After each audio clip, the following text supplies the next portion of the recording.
Hello, I'm Mark Lund, the writer and director of the science fiction film First Signal, and I'd like to welcome you to the American Heritage Museum in Hudson, Massachusetts. Joining me today is one of the stars of the film, Patience McStravick, who plays Major Ellen Sampson. Patience, thank you for joining us. Thank you. Before we talk about your character in the film, now you also served as a producer on First Signal. Tell us, what did you do for the film behind the scenes, and what goes into being a producer on an independent film? Well, this is the first film that I actually got to flex my producer muscles, if you will. So it was a lot of looking at the script, asking questions, kind of going over things, holding auditions, scouting locations. The military aspect was a big part of it, so getting the uniforms sourced and things like that. Actually serving as crew for one of the scenes, so that was pretty much an overall basic. And you sourced quite a few locations. How many? Yes. You went to several different locations. Yes, quite a few.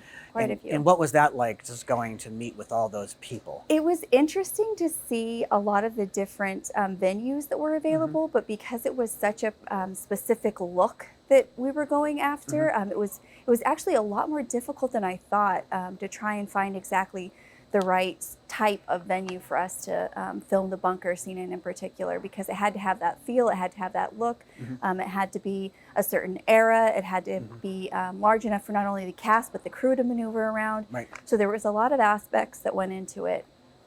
Now, you were in the Army and served in Iraq. Yes. Thank you for your service.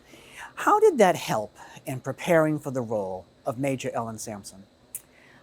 First and foremost, I think just the basic overall military knowledge of the customs and courtesies. Although I was in the military, in the Army specifically, and these characters were in the Air Force, it's just a basic overall knowledge of the customs and courtesies and certain things that you would and wouldn't do when you're in uniform, and how they interact with each other, the other characters, and things like that. Now, what did you find was the most challenging aspect of playing Major Ellen Sampson, and how did you overcome it? You mentioned the differences. You were in the Army, this was the Air Force, but was there any specific challenges you found when playing this character? I wouldn't say necessarily challenging, but there were so many elements of this character in particular that I found so exciting, and things that I didn't necessarily get to do as in depth with this character as I have with my other characters. For example, throughout the film, they speak about a lot of different sort of scientific aspects and technical aspects and things like that. Well, my character is supposed to be an expert in these types of things. So, as actors, we're required to do our research, but I really wanted to understand what she was talking about and what the other characters were talking about in relation to her and her knowledge. So I did a lot more research with this character than I ordinarily would have. So that was definitely an exciting aspect. I also found that this character, because there was an element of the military in it, that there was a lot more covering to do as an actor. So, we all have secrets as actors, as these characters, but because there was a level of military professionalism involved, you could get up to that point, but you always had to hold yourself back because of the military bearing aspect. So you would see little peaks of it coming here and there, and little cracks in her facade every once in a while, but it's not until the end that you really just see her lose it all and just kind of like, oh my gosh, this is what's going on with this character. And we really saw that with your character. I mean, in the beginning of the film, upwards until you got to the end, I mean, you were in your military composure, and you were following the chain of command the way you would in the military, but then towards the end, your character was inundated with so much, and I thought the way you played that was just brilliant, the way you Thank you.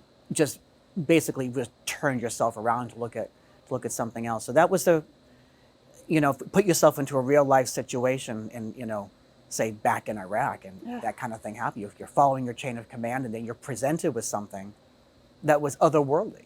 Yes. What was your favorite part of the story, and then what would you say would be the most challenging part of the story? My favorite part of the story, that's really, really hard to narrow down. Really, I know, and I am biased, but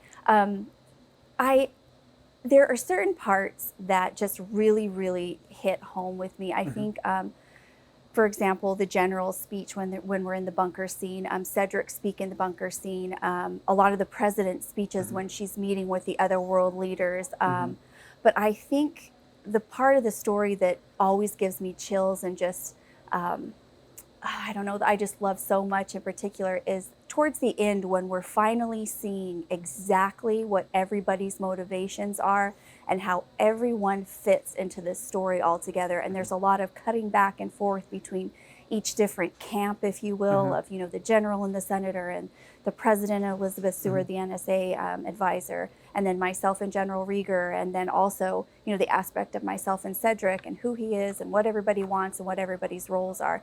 That to me was my favorite part, because you see the entire time it's almost been a play within a play. Right, right.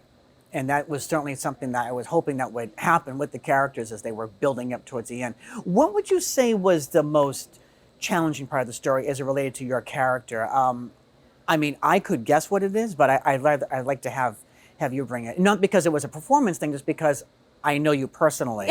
And, you know, but what would you say was the most challenging aspect that you really had to like, okay, now I got to work on this and just bring it, overcome it? And we'll see if our answers We will match see. here. We will see. Yes.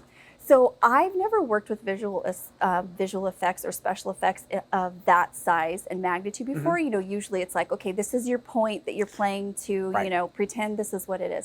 But because we were filming outside in a field, and there wasn't really any stationary object besides the trees Right. to kind of play off of, that was the most challenging aspect, because I kind of had to pick a point that was stationary and say, okay, that tree over there at my 2 o'clock looked maybe 3 feet up, and just try and remember that every time you know see what's going on that's being revealed to you. That's pretty amazing. So you picked out a tree Yes. from the horizon Yes. and just looked above that, because your eye line matched beautifully Thank you. when the ship was there and when it was leaving. Yeah, That's amazing. that's good, because the film's been released. Yeah, I know, right? No, it's what I thought. You know, of course, you were in the military, and you know you have to follow a certain structure and all that. But then, your character, as you mentioned, always had to show these little cracks, Yes. this and that. Did you find that? I mean, again, having been in the military and been in a chain of command, did you find that just a challenge from a psychological point of view, or would you? I mean, I guess maybe getting a little bit deeper into it, how would you have handled that yourself, say personally, I guess, if something really came up that was just so out there? Well, there are certain procedures in the military that you follow if there's something that you've encountered or that you've had passed down through the chain of command, Yep. that you don't feel is morally or ethically right or something to that degree. With this character, however, because you know, it is still a film, so we do still want it to be interesting. You know, we don't want to Exactly. see her, you know, reporting things. Reporting and all that this to stuff. form and that. Yeah. But I really did feel a lot of connection with the character, having to face those sort of difficult challenges with, okay, I am loyal to my country. I have this deep loyalty to country, duty, service, but also my chain of command and the president and General Rieger. And now here's this information, you know, that goes back to a time even before them and before her and all of this stuff. So it's something that, I mean, I personally would not know what I would do in that situation, because it's just so, Do any of us really? you know, exactly, Yeah. that it's just so huge.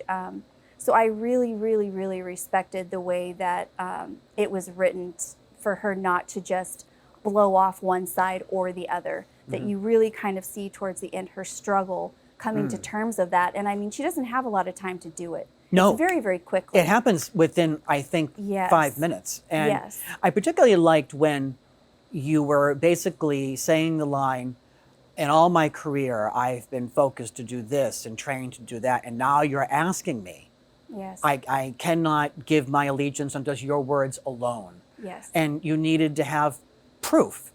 And, well, we know what the proof was. Yeah. He brought his spaceship. So, It's kind of big proof, right? that's big Yeah. proof. That's proof that works.